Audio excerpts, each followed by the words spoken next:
Hello everybody, welcome to today's session. In today's session, we're going to cover the employment change and unemployment rate for the Canadian dollar, some fundamentals that will be released tomorrow. I'm going to discuss my outlook on them, how I anticipate them to be playing out, and the pairs that they'll be affecting. So if that sounds interesting, please do stick with us until the end. Don't forget to like this video and share with a few friends that you believe will find value in this video. If you're new to the channel, welcome to the Black Forex Academy. This is a place where we discuss the vast and fascinating world of the Forex industry. If you're a beginner, intermediate, or professional trader, I believe you'll find this community very helpful and guiding. So let's dive right into that. Employment change. So employment change, these are fundamentals that show the difference in employment change in the labor force, obviously. So breaking down these, the reports that we have to read are obviously GDP, interest rates, the reports from the statistics of Canada. All of these will actually indicate for us to understand what's the labor force out there like. Now, starting off with yesterday's fundamental. Yesterday, we had interest rate on the Canadian dollar. As you can see right here, the interest rate spiked by 0.25%, by 25 points, or those that like to say it like that way, by 25 points.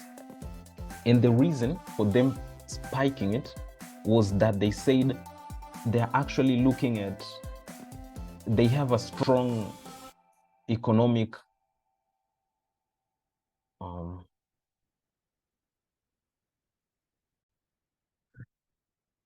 excuse me.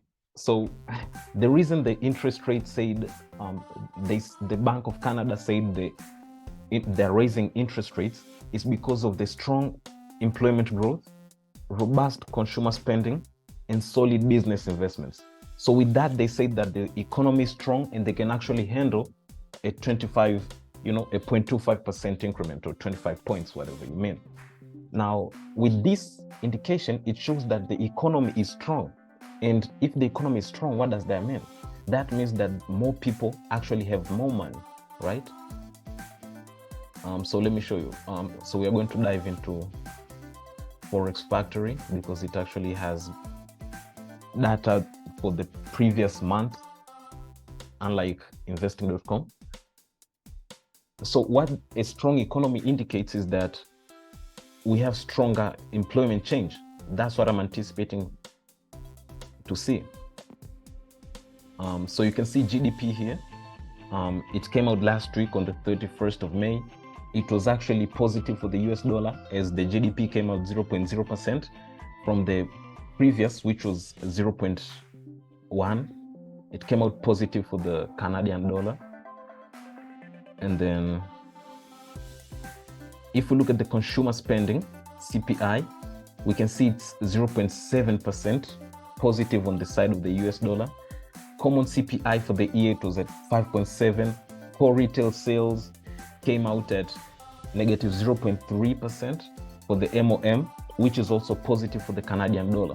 So all of these indicate a strong economy for the Canadian dollar. If there's a strong economy, people are spending money. The gross domestic product, that means the household that's coming into the house, it's actually increasing. What does that mean? That means more people are being employed. There's more money in circulation. That's why more people are spending money. And that's why even the interest rates spiked. And for all of those reasons, if we look at the statistics of the Canadian labor force survey that's done every month, it also indicates that last month, the survey that was actually conducted last month, it actually indicates that there's a spike in the employment sector. It indicates that over 43,000 people, the labor force survey indicates that over 43,000 people have been employed. Over 22,000 people that were unemployed are now employed. Also, this percentage-wise, it actually dropped the unemployment rate from 5.2 to 5.0. So that means more people are actually employed in this sector or in the Canadian region. So all of those factors, once you sum them up, including yesterday's interest rate spike and the reason for that spike, actually shows us, or they are great indicators that tomorrow on the employment change and unemployment rate, we are going to see positive results for the Canadian dollar. So for those reasons, I believe tomorrow the Canadian dollar will actually come out stronger than anticipated, giving us a strong or positive impact on the Canadian dollar. So if you're trading a Canadian dollar or a pair that has the CAD with it as the base currency, you'll be looking to buy. But if you're trading a pair that has the CAD as its quote currency, you'll be looking to sell. So with that being said, guys, I hope you found value in this video, by the way. Till next time, I appreciate you all. I hope you had a fantastic trading week and you'll finish it strong with this fundamental right here. Please do consider subscribing and let a few friends know about this channel. With that being said, guys, I appreciate you all. Take it easy out there. Peace.